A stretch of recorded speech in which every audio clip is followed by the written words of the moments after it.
Hey everyone, it's good to see you. Old friends, new friends, soon to be friends. I look forward to meeting you, if I haven't already. See, because what I have done with my life is I have been breaking soul ties, and that includes trauma bonds.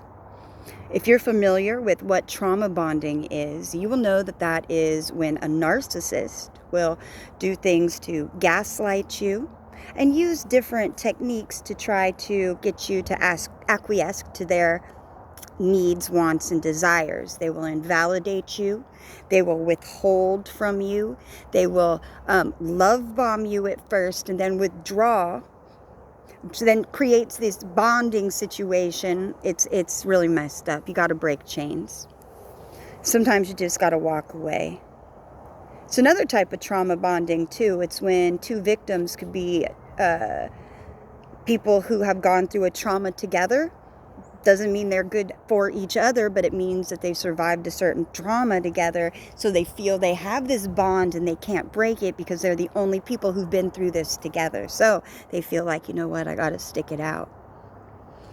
That's not always the best. That is not always the best thing.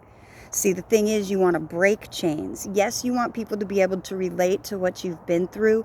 Yes, you want to know that you are not alone, but you need to be able to stand up for you. You need to break bonds that are not healthy, any bindings that are not healthy. You know, not all friendships are healthy. Not all family are healthy. You see, and a lot of times you can't tell the enemy from a friend or a family member because remember, a narcissist is pretty suave. They're very smooth, very debonair. They will say what you want to hear when other people are around. Oh my gosh, they are like the light of the party. Everyone loves them. But behind closed doors, different story. That's when the real them comes out. You know, and they start getting like all evil. So you gotta take situations and say, okay, this is where I'm at. This is what I'm willing to accept right now. Do I want to continue with this? Because if I've accepted this up until now, and I am now seeing that this is unhealthy, do I stay in this traumatic bond or do I break free? Distance yourself, because you know what? Sometimes people will come into your life to just shake shit up. Like this can of fucking soda. They will shake your life up. They will get your bubbles going. They will get your spirit just wanting to jump out and do things. They will have it to where you just want to hurt them, but you can't, right? Right? You're like shaking up this soda. You know, if I open this soda right now, well, this shit is shooken up. What's gonna happen? Oh my gosh, if I open this soda, it's gonna explode in my fucking face. Now, we know this, we've seen this a million times. Shake a can, open it up, boom, what's gonna happen? It's like that with life, too. If you shake a situation up and then you act on it, the shit's gonna explode in your face. So sometimes it's better to take a moment, just fucking calm down, however that is, and then open your drink. Oh, it didn't shoot everywhere? Oh, I opened the can of soda and it didn't just splatter all over the place. How did that happen? I thought it out in advance. You see, just like with a traumatic situation, you got to pay attention to the things you're in and act accordingly. We don't always have a lot of time to make decisions, so you have to think smart. Just like, you know, this back in the day when I was in school, and I remember when I was taking my business classes and they would say, work smarter, not harder. It's the same with your soul. Sometimes you just got to settle down. Sometimes you just got to take a minute, relax, step away from the situation, calm down so the bubbles settle, and then move forward. I know soda's still not good to drink. I should give it up. I know it's not good for the insides, so it's still one of my weaknesses. So, you know, it is what it is. But people are meant or sent. Who do you want in your life? Are the people around you helping enrich you? Are you helping to enrich them? When you talk to them, are you happy to hear from them? Or is it like, fuck, Here they come.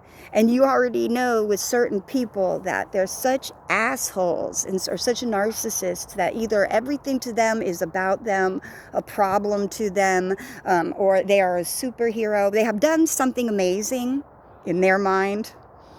Because that's the thing with the narcissist. The narcissist thinks that they have like this huge mission and like they are out to save the world, when they can't even save their own mental dome because they're stuck in their Freudian fake ass ego from the system. Programming. It's fucked up. It's real. It's real. My goal with making videos is to help a bit with deprogramming, because I do know a lot of different programs, how they work. See, now I'm fidgety because I'm nervous. I can't lie. This shit is not easy to talk about, because it's like you got to deal with it and not walk away, right? You got to face your fears head on. So that's kind of what I'm doing, but I'm just sharing with you guys while I'm doing it, because deliverance happens in phases. It takes time. It's not like this magical thing that happens all at once, because change takes time. Just like habits, it takes time to develop a habit, and it takes on average 30 days to break a habit.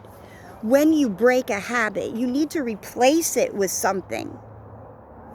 You need, in order to break that habit, you have to acknowledge the external source of the problem, right? You got to decide what you're going to do and deal with it and break that habit.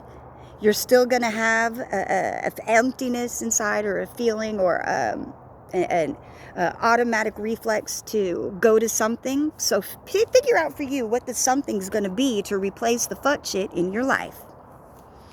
Like me, habits, it could be small stuff to big stuff. You know, it takes 30 days to break a habit. Replace it with something better, form new patterns. Also, you know, when you talk to people, words have power, right? You know, they say it's like you could say one or two things to a person that are really nice, and then you could say one thing that's really evil or really messed up. What do you think sticks with them? They say it's like you could have 10 compliments and kind things and one mean thing, and that one mean thing is generally what sticks in a person's mind, even though really the majority was the good. But instead of focusing on that, they went with the gaslighting. They allowed someone else's energy to penetrate their being, their field. That's another subject I'll talk about soon. Energy, how it works, what it's made up of inside the body, maybe some of the etymology behind it and the hermetics, and the chakra wheel, of course. Man, I look a mess and I look tired, but I am tired of bullshit. I love you guys.